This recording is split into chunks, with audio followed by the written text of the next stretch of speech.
Boa noite a todos.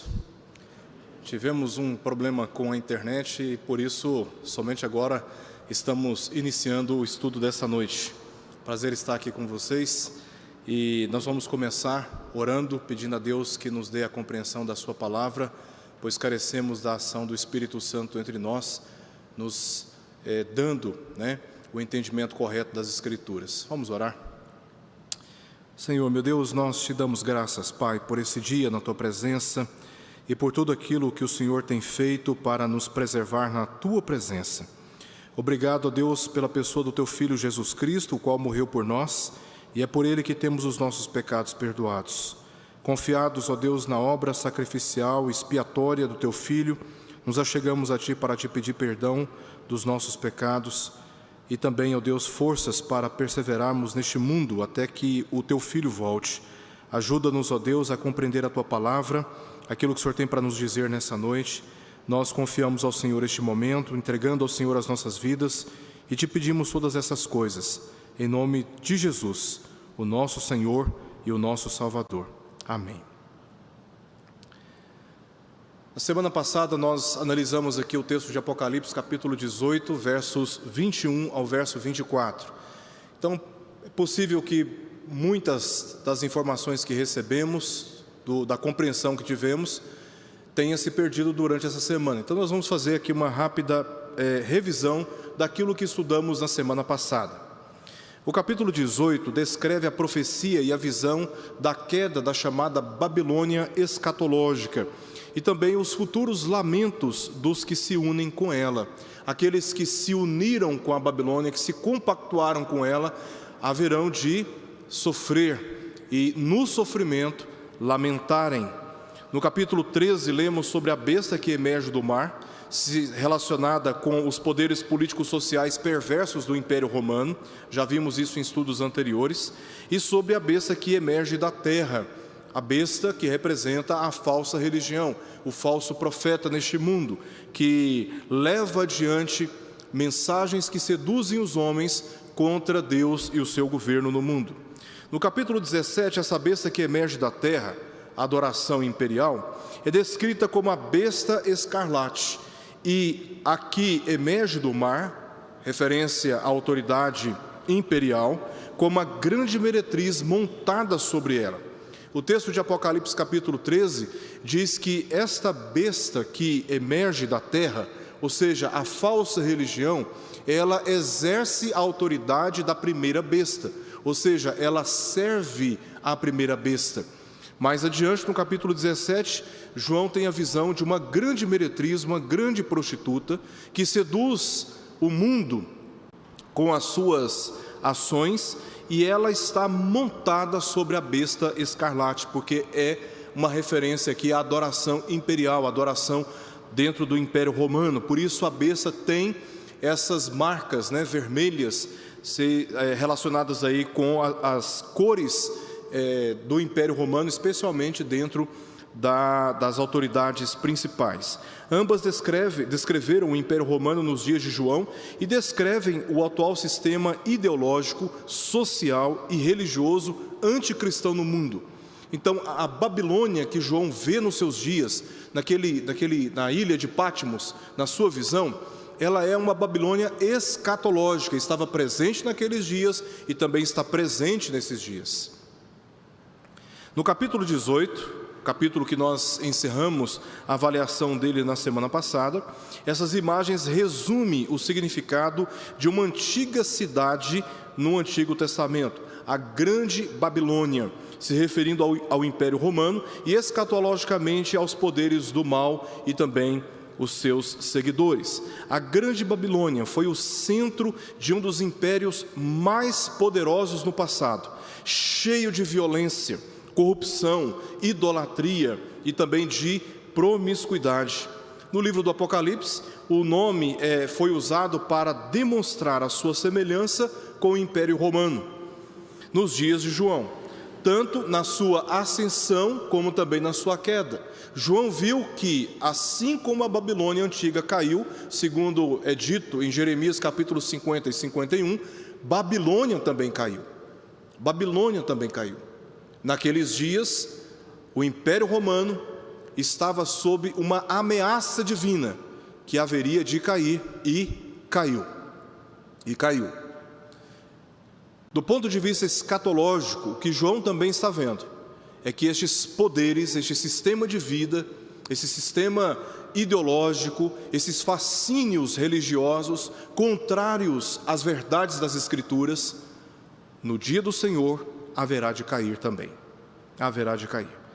Também o nome Babilônia foi usado para simbolizar toda e qualquer organização humana em todos os tempos que se opõe a Deus. Como pano de fundo do que lemos em Apocalipse capítulo 18, encontramos referências proféticas em Isaías 13, 14, 21 e 48.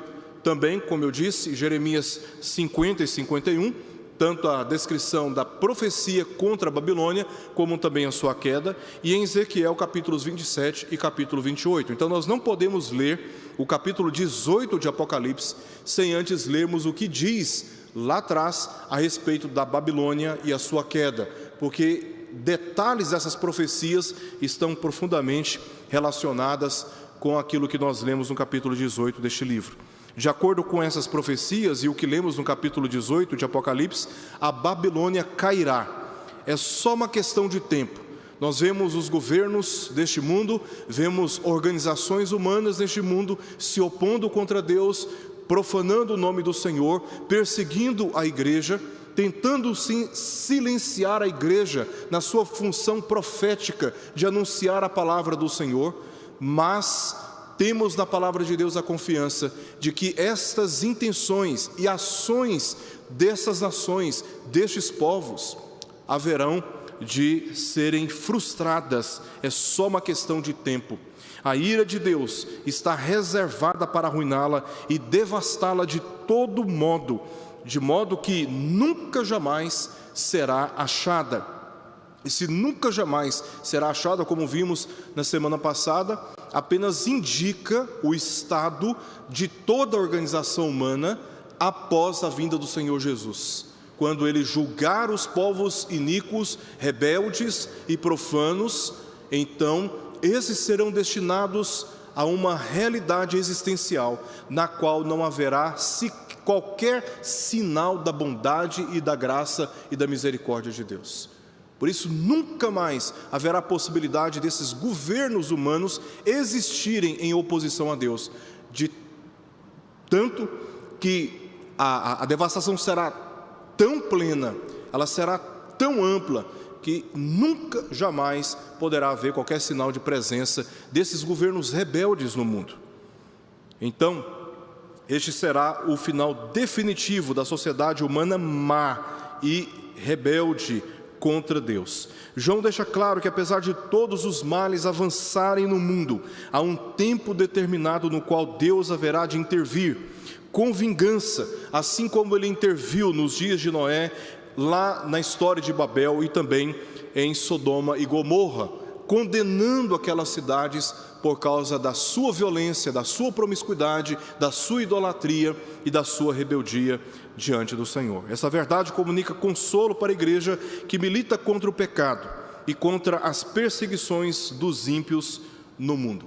Esta é um breve resumo daquilo que vimos na semana passada. O texto de hoje se encontra no capítulo 19, versos 1 ao verso 10.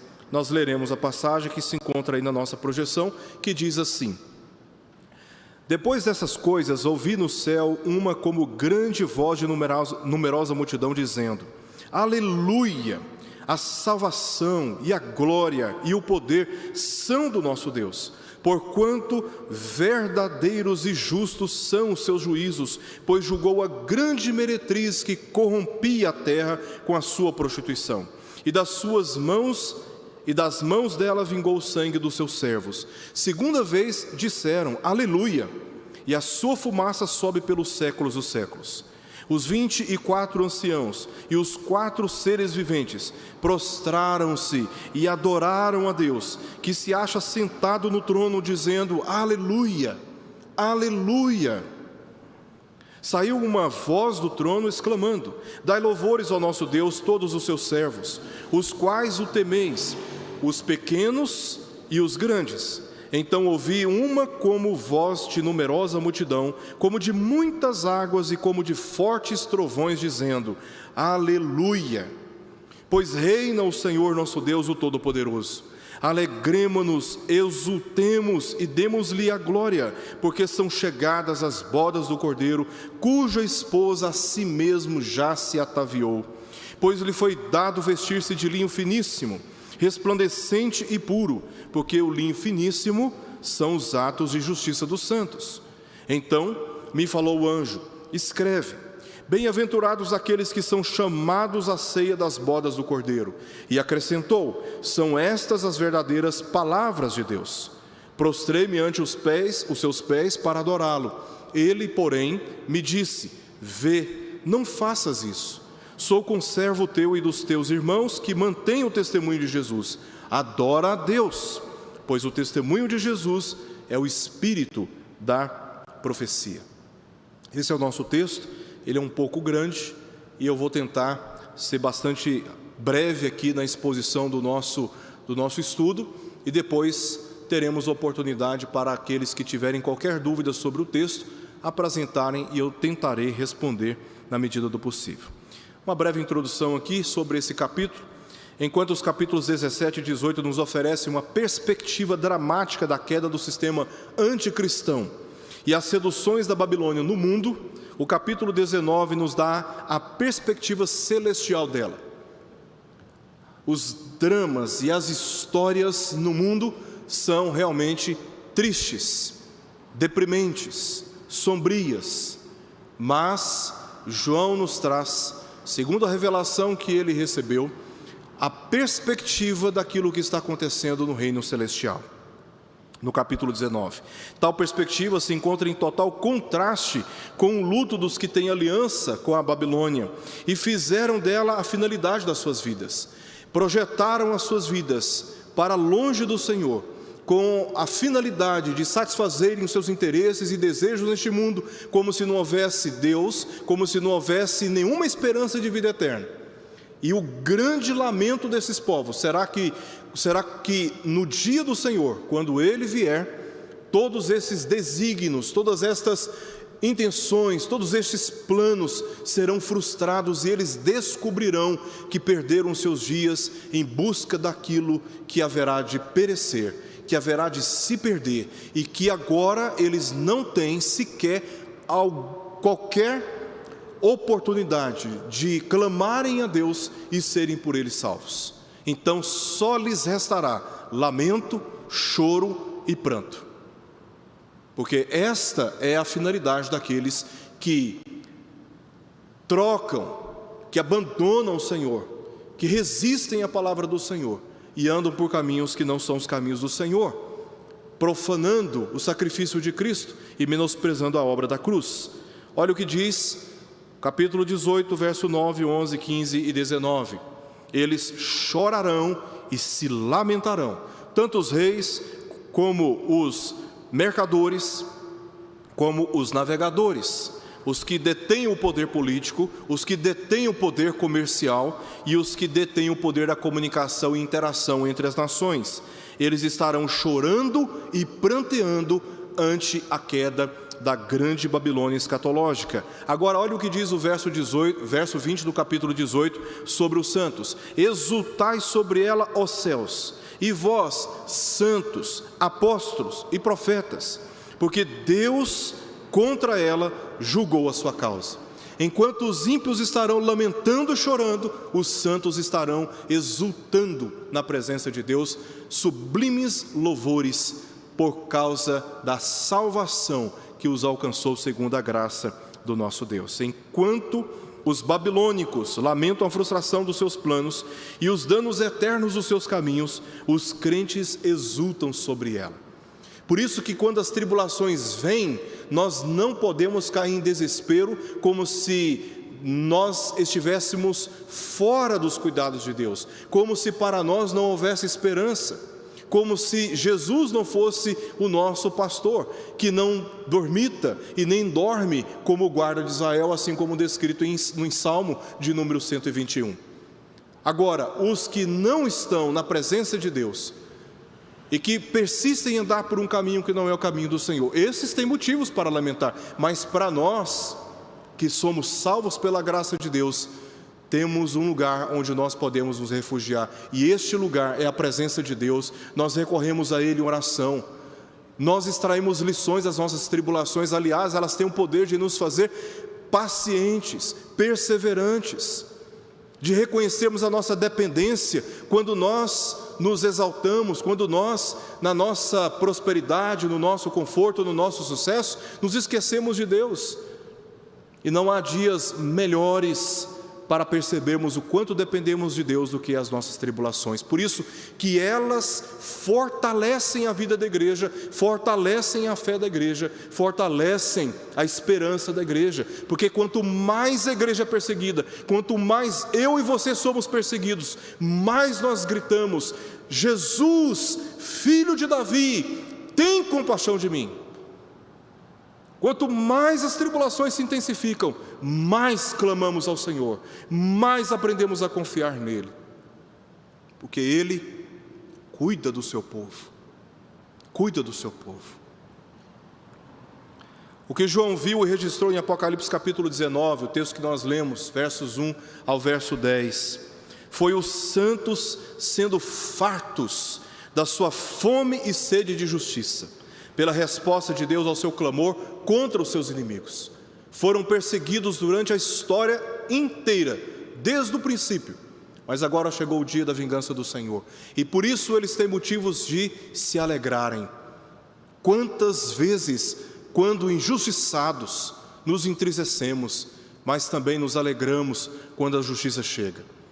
Por isso que os santos no céu são convocados, são chamados a exultarem na presença de Deus, porque chegou o dia da vingança do Senhor. Olha o que diz Mateus capítulo 5, verso 6 e também os versos 10 ao verso 12.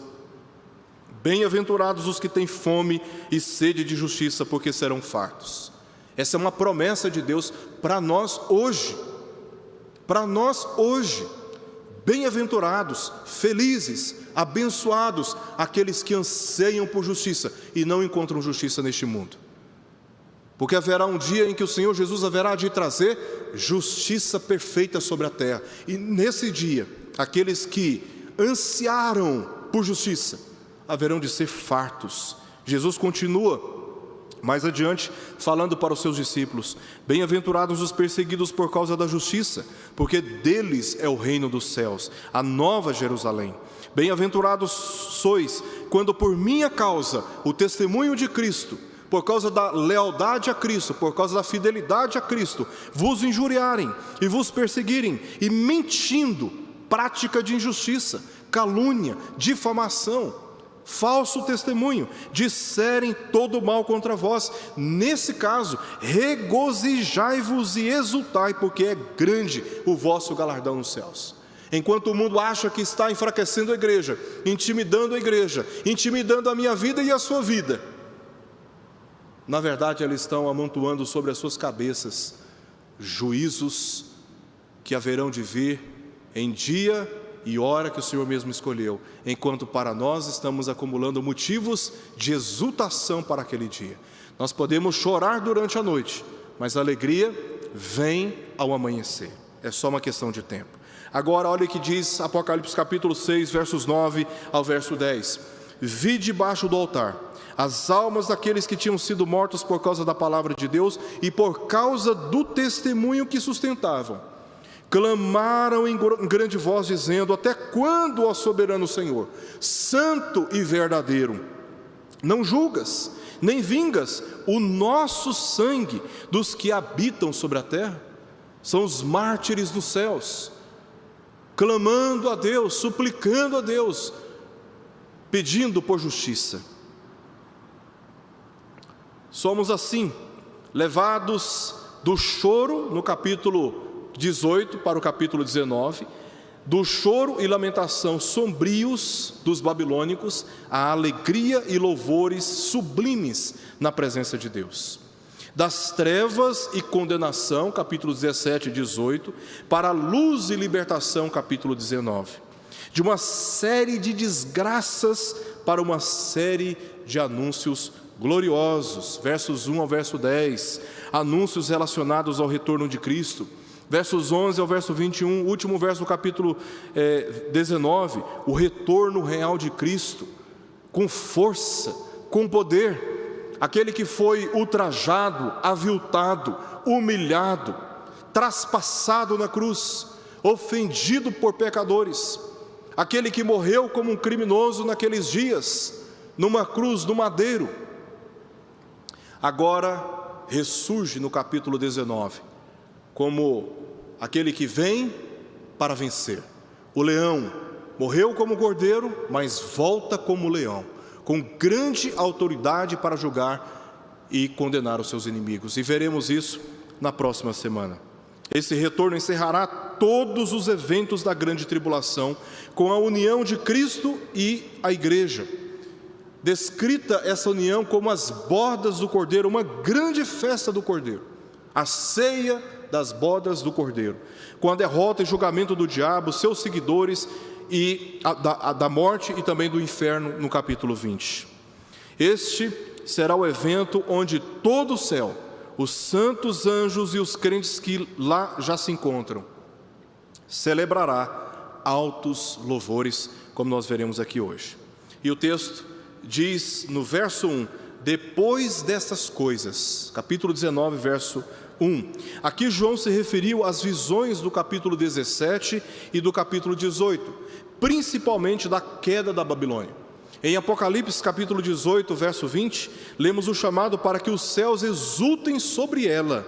Agora lemos a resposta dos céus a esse chamado, versos 1 ao verso 8.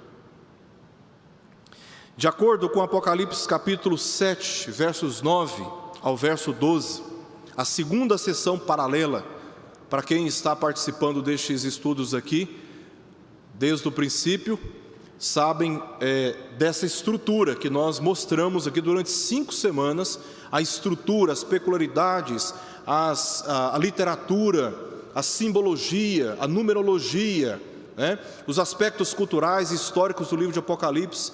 E nessa ocasião eu demonstrei como o livro do Apocalipse está dividido em pelo menos 7 sessões paralelas.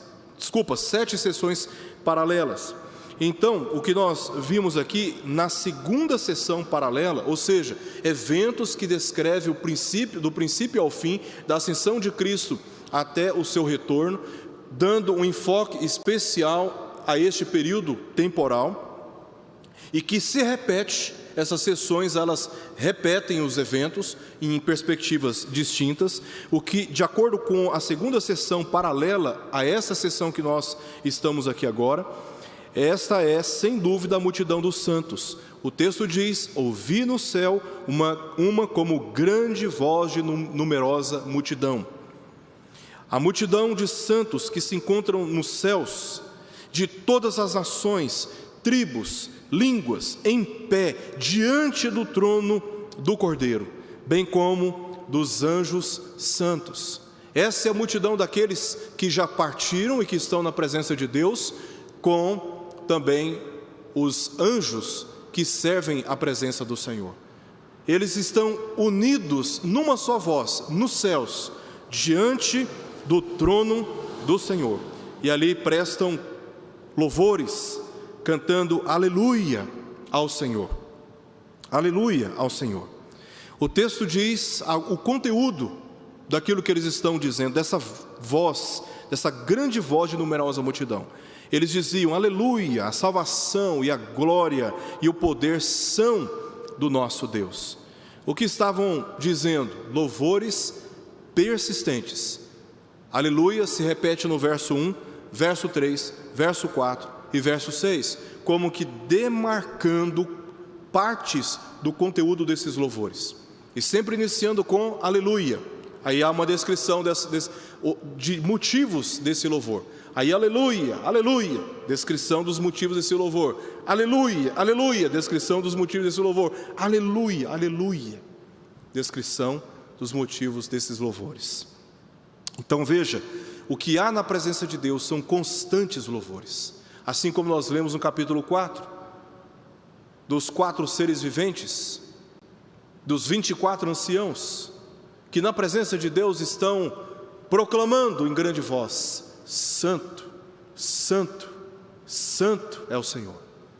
E não é diferente, os anjos e os crentes que lá já se encontram estão louvando o Senhor de forma persistente, tanto o Pai como o Filho, assim como João já havia descrito no capítulo 4 e no capítulo 5. Aleluia significa louvai ao Senhor. Alelu e Yavé, e a forma abreviada de Yavé é Iá. Então por isso, aleluia, louvai ao Senhor. Tais palavras revelam o sincero reconhecimento sobre todas as ações de Deus na salvação dos crentes na terra, conforme lemos em Romanos capítulo 8, verso 28, todas as coisas cooperam para o bem daqueles que amam a Deus. Que coisas são essas que o apóstolo Paulo está falando? O capítulo 8 inteiro revela para nós as ações misteriosas de Deus na nossa salvação. Todas as coisas cooperam para a nossa salvação, e aqui eles estão louvando a Deus por causa da salvação do Senhor. O Senhor é quem liberta, o Senhor é quem protege, o Senhor quem vinga, o Senhor quem regenera, o Senhor quem santifica, o Senhor quem garante a vida eterna, o Senhor é quem justifica, o Senhor é quem acolhe aquele que está abatido, enfraquecido, desanimado, triste, desesperançoso. O Senhor é quem cura, e eles estão na presença do Senhor, atribuindo louvores ao Senhor, porque o Senhor é bom, porque a sua misericórdia dura para sempre. E eles estão desfrutando da visão, da consumação dos tempos, quando os inimigos estão sendo vingados. E agora eles podem desfrutar, todos juntos, da paz e da harmonia. Desculpa, não é Covid não. É secura na garganta mesmo. E eles estão na presença de Deus desfrutando desta experiência maravilhosa e santa de louvar a Deus por seus atos de justiça, despertando cada vez mais admiração nos céus dos seus insondáveis juízos e inescrutáveis caminhos. É assim que o apóstolo Paulo termina, a partir do capítulo 3 até o capítulo 11 especialmente, o apóstolo Paulo faz uma exposição da doutrina da justificação. Especialmente o capítulo 9 até o capítulo 11, Paulo vai demonstrar a sua tristeza com os judeus que não compreenderam essa justiça em Cristo, que não abraçaram esse evangelho. E ele termina dizendo sobre este mistério da salvação. Ele não tem resposta para todas as coisas, a única coisa que está presente no coração do apóstolo Paulo é a convicção da justiça de Deus revelada em Cristo, e o modo misterioso como essa justiça age a favor de uns para a salvação e de outros para a condenação.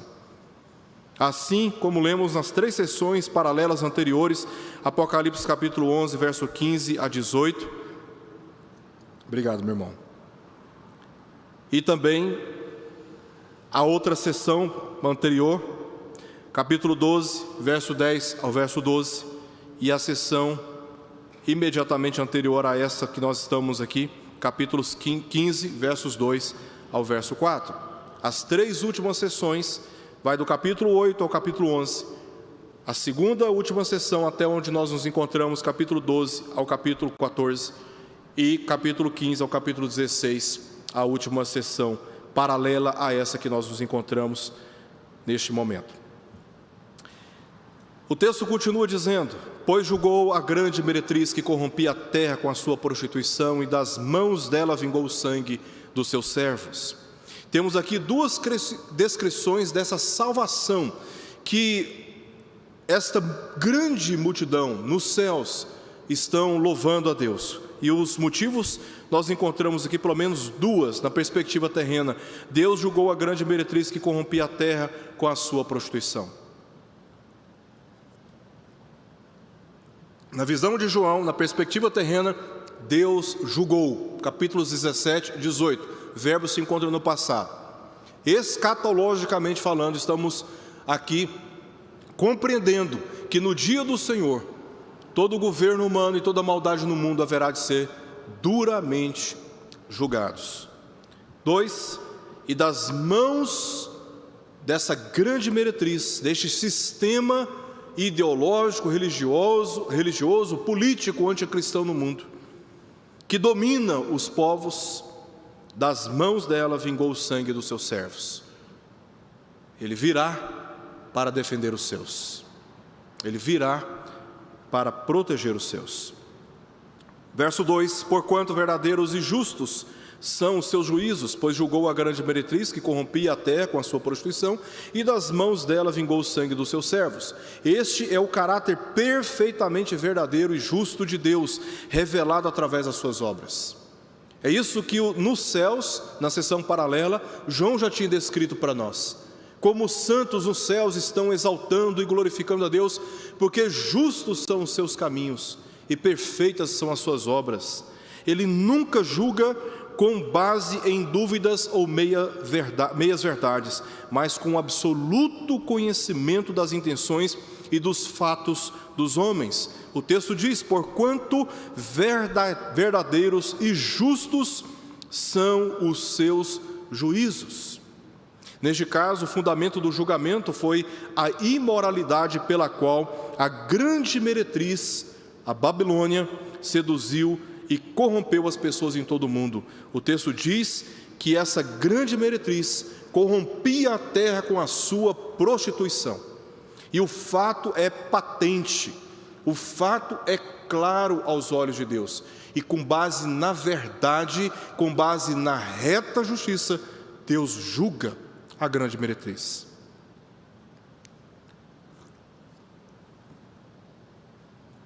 Outra razão desses louvores é que Deus não permite que seu povo fique sem vingança. Em Romanos 12:19, nos instrui a não nos vingarmos, porque a vingança pertence ao Senhor. E é Ele quem há de julgar, de vingar as perseguições e as injustiças sofridas por seu povo. Então nós somos estimulados a não pagar mal com mal, porque Deus haverá de retribuir na medida certa aqueles que perseguem o seu povo. O texto termina dizendo: e das suas mãos, esse é o segundo motivo, vingou o sangue dos seus servos. Ele há de vingar, de se vingar de todo o mal. Em nossos dias, não é difícil pensarmos que não há justiça na nossa sociedade. São corrupções, são fraudes em toda parte, são prevaricações, parcialidades, discriminações injustas, violências das mais variadas, dentro de casa e fora de casa, pedidos de socorro ignorados, pessoas desesperadas procurando auxílio, procurando ajuda, procurando, às vezes, nem dinheiro, nem coisas materiais, estão procurando alguém que possa ouvir, alguém que possa consolar, e tem os seus pedidos ignorados, prejuízos financeiros não reparados. Sofremos muitas vezes prejuízos causados pelos outros que se recusam a reparar, e ficamos no prejuízo. Isso é injusto. E nesses momentos, quando também estamos em casa tentando repousar e o vizinho não desliga o som alto, você liga para tudo quanto é órgão da cidade e ninguém vem ao seu socorro, ninguém vem te amparar, e a gente fica às vezes desanimado. Será que existe sinal de justiça nesse mundo? São injustiças atrás de injustiças. Contudo, tudo isso terá fim.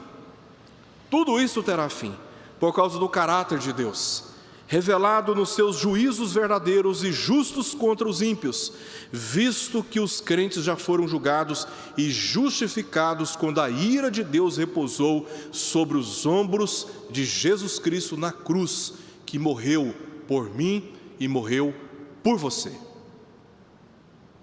Não é que os ímpios são julgados e nós não somos julgados, nós já fomos julgados na pessoa de Jesus Cristo. A ira de Deus repousou sobre ele, e ele sofreu a condenação que pertencia a mim e pertenceu a você. E como ele satisfez na pureza da sua alma a justiça de Deus, Ele que nos representou naquela cruz, fomos agora apresentados diante do Pai, que nos declarou justos, justificados. O texto, um detalhe importante, diz: nosso Deus, aleluia. A salvação e a glória e o poder são do nosso Deus. Notemos o pronome possessivo nosso, em nosso Deus.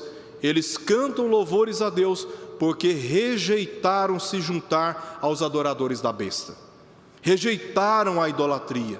Eles se recusaram a se compactuar com a adoração imperial e também a qualquer deus dentro do panteão greco-romano.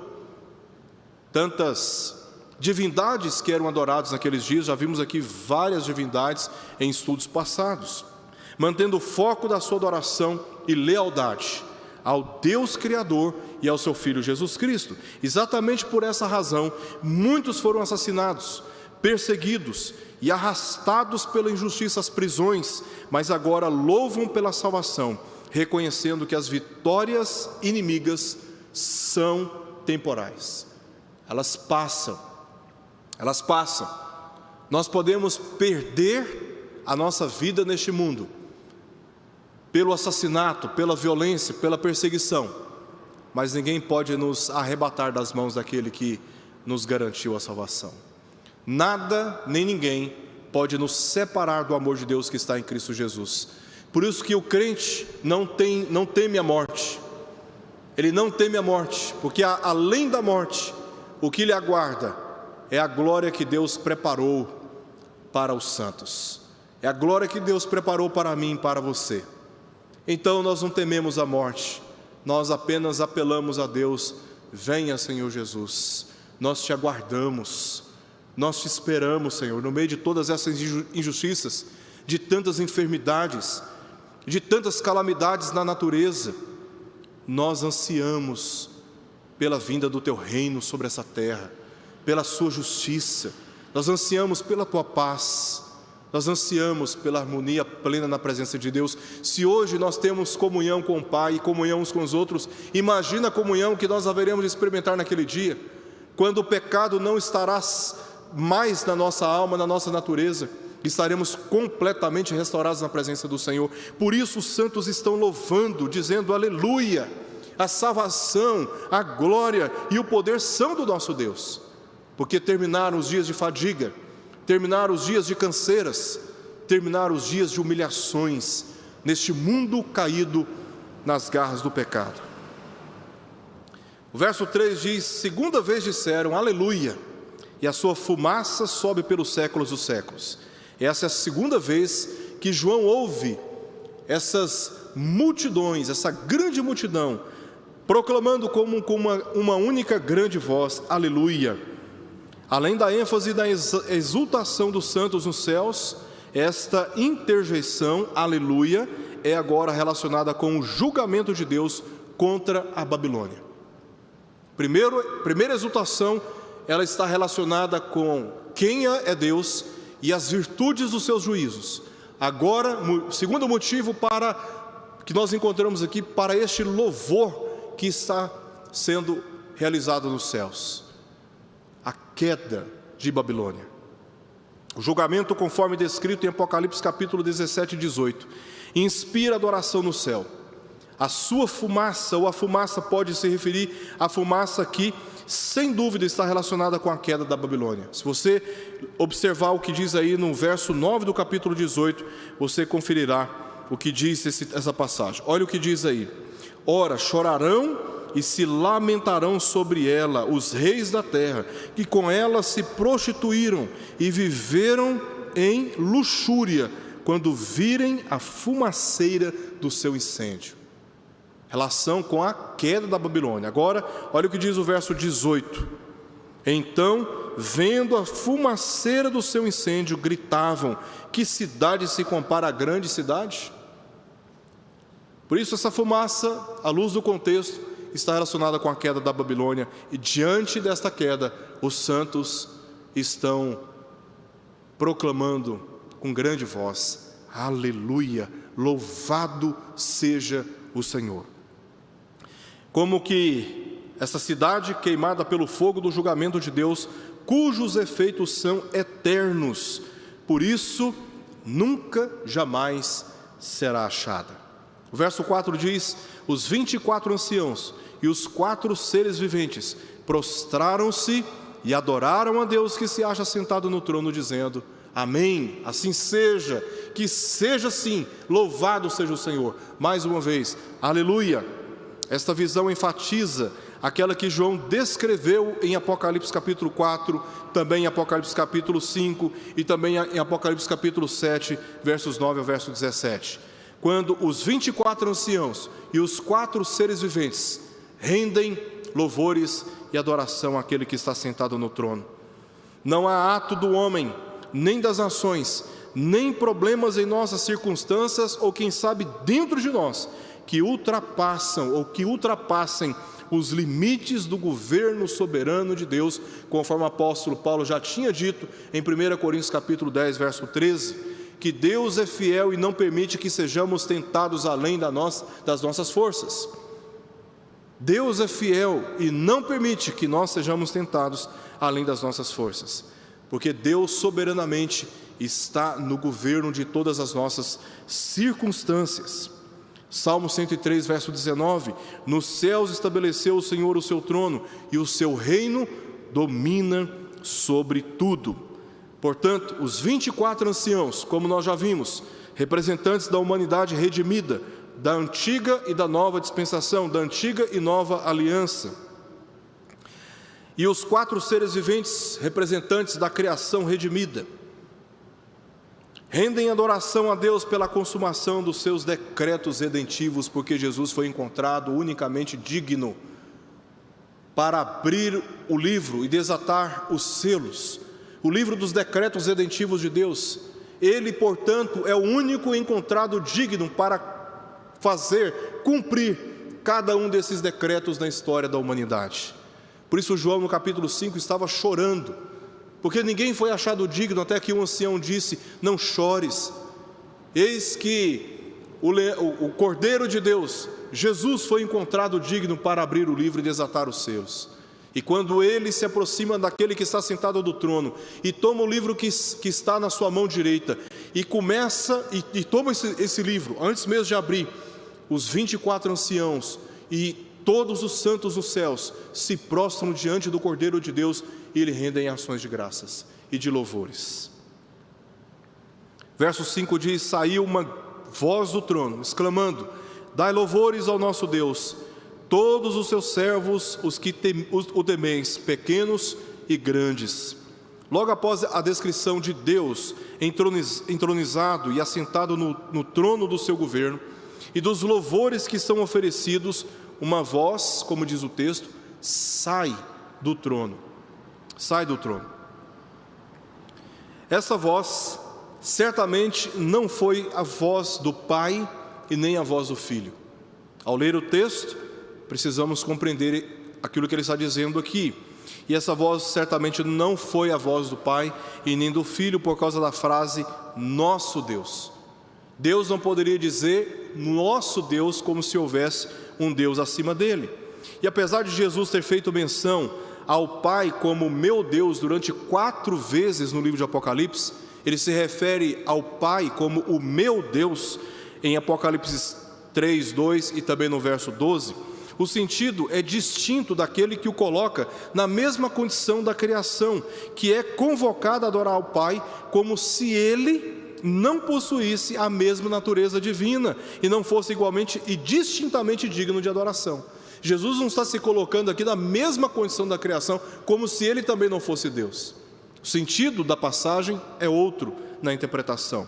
Embora o texto não forneça evidência, o contexto indica a possibilidade dessa voz ter sido emitida por um dos 24 anciãos, ou dos 4 seres viventes, ou por um dos anjos que se encontram ao redor do trono. E nós temos todas essas passagens para nos informar quem está em volta do trono: os 24 anciãos, os 4 seres viventes e anjos poderosíssimos que saem da presença de Deus, levando, como vimos em outras passagens do livro do Apocalipse, a mensagem do Pai à humanidade. É relevante observarmos também o que diz a convocação para essa exultação em Apocalipse capítulo 18, verso 20. Os céus, ou seja, os que lá habitam na presença de Deus, mas também aos santos, apóstolos e profetas, ou seja, os servos que habitavam e habitam na terra. A convocação foi tanto para aqueles que estão no céu, como também para aqueles que estão na terra, os santos, os apóstolos e profetas. O texto diz: todos os seus servos, os que o temeis, os pequenos e os grandes. Nenhum dos crentes fica alheio dessa adoração. Toda distinção social ou econômica é removida, e todos são vistos e se encontram na mesma condição. Todos são servos do Senhor. Todo ser que respira, louve ao Senhor. Ninguém fica de fora. Não importa a sua classe social, econômica, não importa o seu grau de formação acadêmica, não importa a sua família, não importa. Na presença de Deus, todos nós somos servos e o servimos oferecendo louvores sublimes. Verso 6 diz: então ouvi como voz de numerosa multidão, como de muitas águas e como de fortes trovões, dizendo. O que isso significa? Aqui temos a descrição do louvor no céu se unindo ao louvor dos crentes na terra, gerando um poderoso, majestoso e intimidador som de alegria e de exultação ao que está sentado no trono. Por isso, essa voz de numerosa multidão é descrita como o som de muitas águas e como de fortes trovões. São os sons dos louvores dos céus se unindo com os sons dos louvores dos crentes na terra, todos na presença de Deus, prestando ações de graças. Não foi definido o número dos que atenderam ao chamado, apenas disse numerosa multidão, apenas que foi numerosa multidão e não poderia ser contada. O texto continua: aleluia, o que eles disseram? Pois reina o Senhor nosso Deus, o Todo-Poderoso. Ou seja, em outras palavras, Deus está eternamente no soberano trono e sempre estará. Eles disseram: pois reina o Senhor. Parece que agora Deus está reinando e antes, durante as tribulações, não estava reinando. Contudo, a ênfase deste contexto é que Deus está agora revelando a sua autoridade através de julgamentos como os anteriores, e mais ainda, pela intervenção histórica com o retorno de Cristo, que nós veremos na próxima semana. É apenas uma evidência especial do governo de Deus com o julgamento da Babilônia e a revelação de Jesus Cristo. E continua, os louvores, porque são chamadas as bodas do Cordeiro, cuja esposa a si mesmo já se ataviou. Outro motivo deste louvor de proporção cosmológica está relacionado com o resgate da igreja. Diz o texto que ela já se ataviou, ou seja, ela está preparada, e a sua plena união com Cristo. Por isso, eles estão cantando louvores, porque chegou o momento de nós sermos unidos com Cristo na presença de Deus.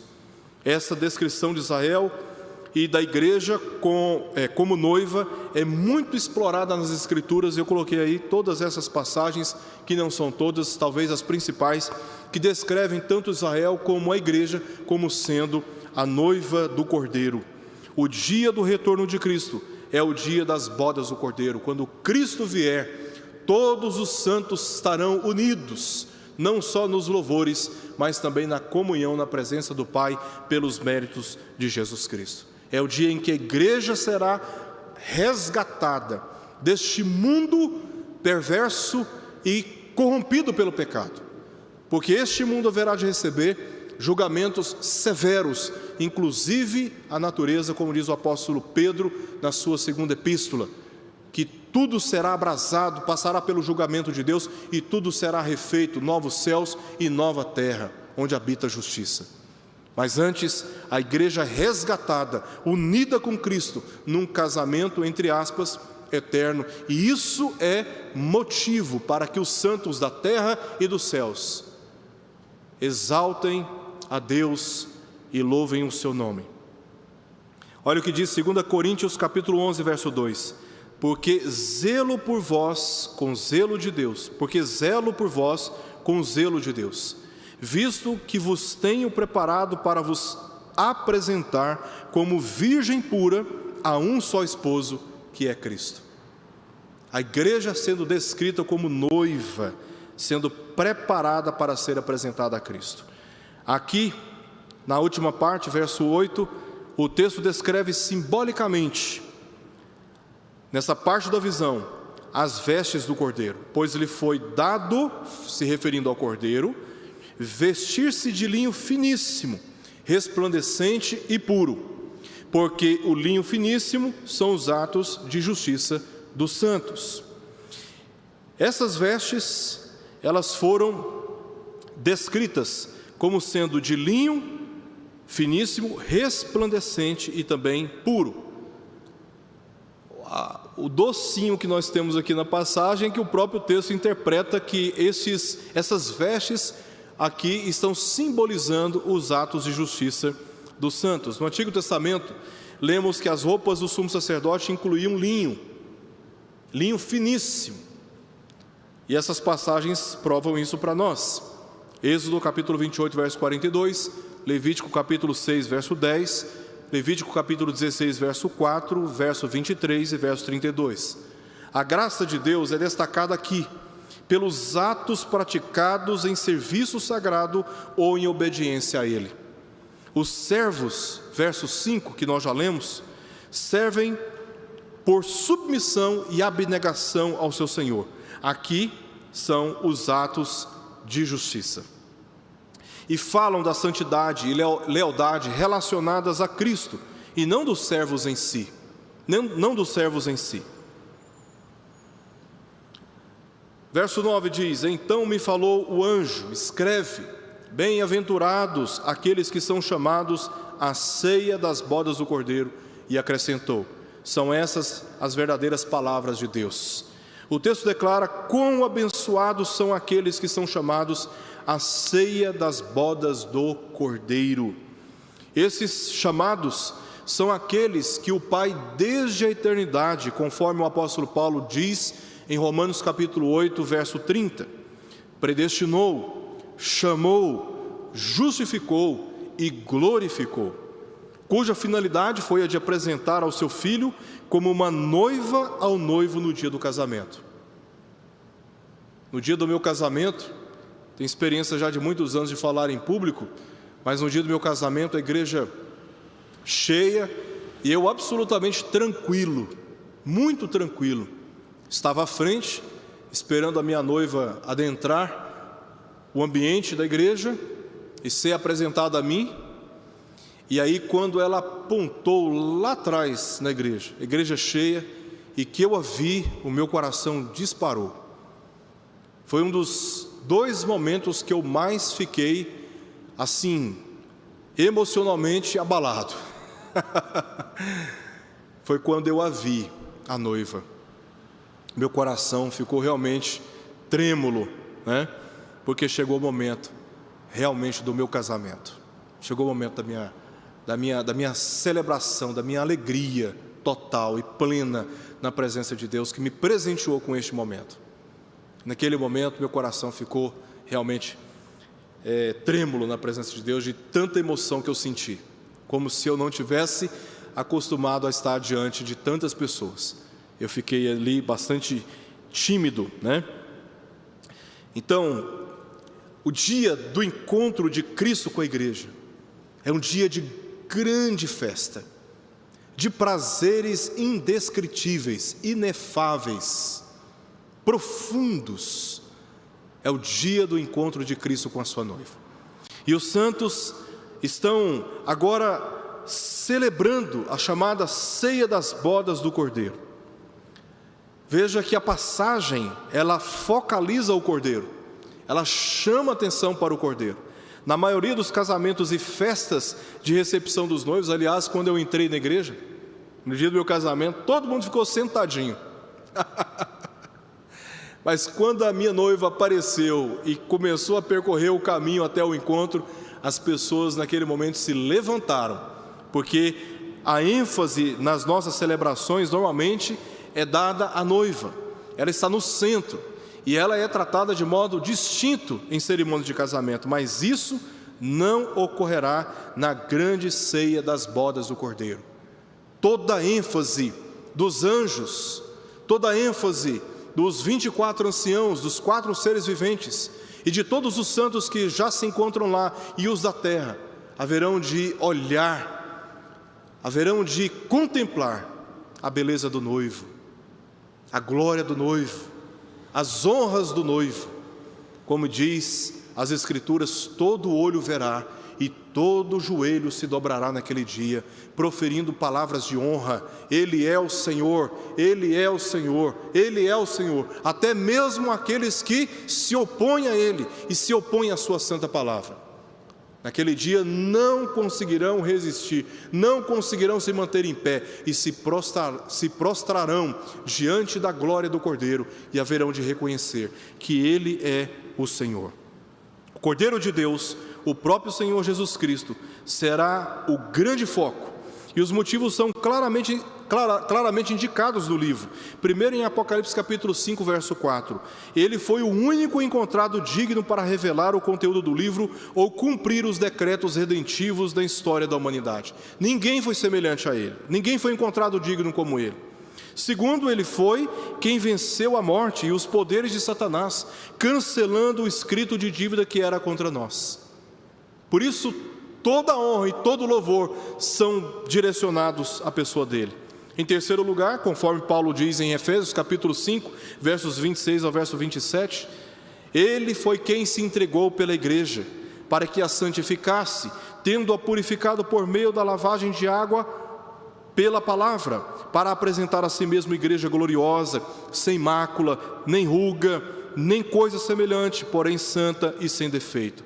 Veja o que o texto diz: para apresentar a si mesmo. Ou seja, tudo o que aconteceu na história da minha vida e da sua vida, aconteceu, acontece e haverá de acontecer pelo governo soberano de Jesus Cristo, a fim de sermos apresentados para Ele e não Ele para nós, porque é Ele quem está no foco e no centro de toda a história da redenção. Todas as palavras de Deus são verdadeiras, diz o texto, e acrescentou: são estas as verdadeiras palavras de Deus. Todas as palavras de Deus são verdadeiras e infalíveis. Sendo assim, João deveria concluir.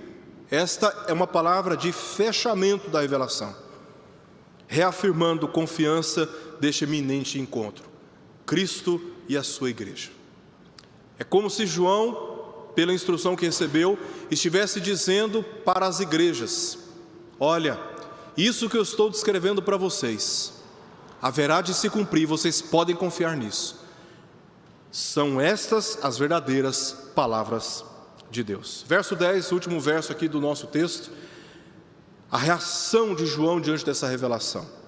Ele se prostrou diante dos pés do anjo que estava falando com ele. Ele, porém, o anjo disse: vê, não faças isso.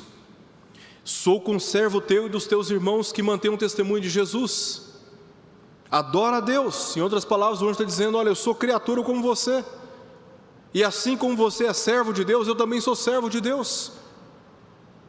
E ele diz: adora a Deus, pois o testemunho de Jesus é o espírito da profecia.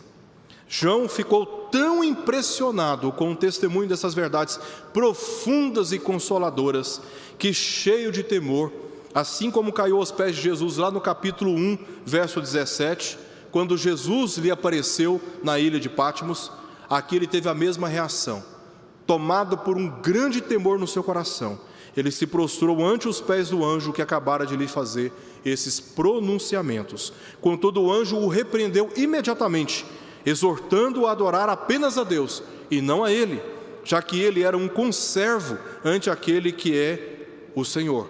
Ele não era digno de receber adoração. O anjo acrescentou que o testemunho de Jesus é o espírito da profecia, ou seja, a própria natureza ou propósito da profecia é testificar de Jesus e glorificá-lo.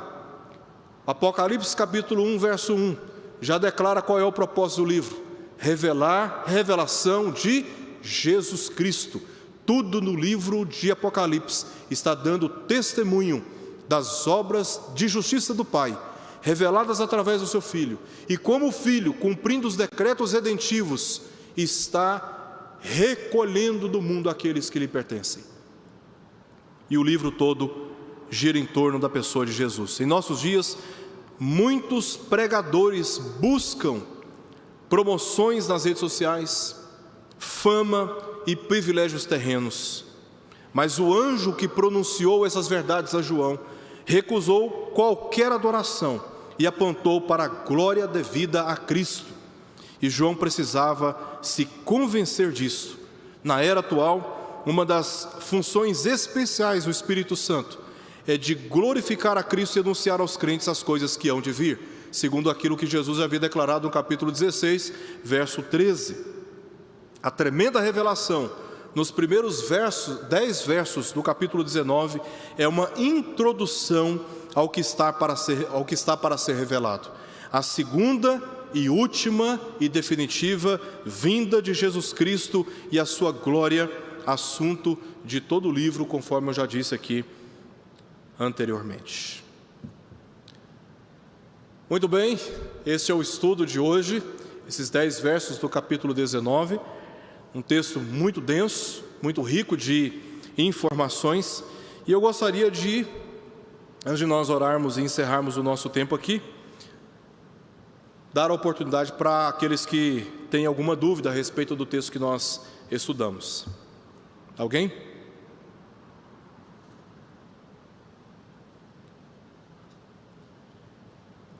Estão tímidos. Daqui a poucas semanas eu imagino que estarão mais à vontade, né?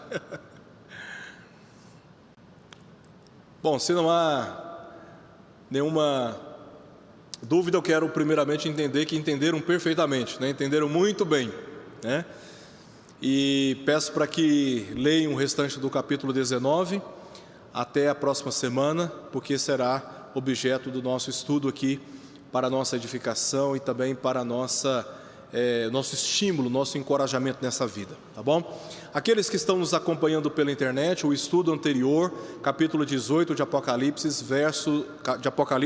versos 21 ao verso 24, se encontra no canal da Primeira Igreja Presbiteriana de Goiânia, o mesmo local onde você está participando deste estudo neste momento. Você pode pesquisar no canal e você encontrará este estudo, e queremos te encorajar a participar conosco a cada semana, toda quarta-feira, das 20 horas até as 21 horas. Para você que não conhece a Primeira Igreja Presbiteriana, fica o convite para que você esteja conosco. Os nossos cultos dominicais acontecem neste período de quarentena, às 9 horas da manhã e também às 19h15 à noite. E nós queremos receber você aqui com muita alegria.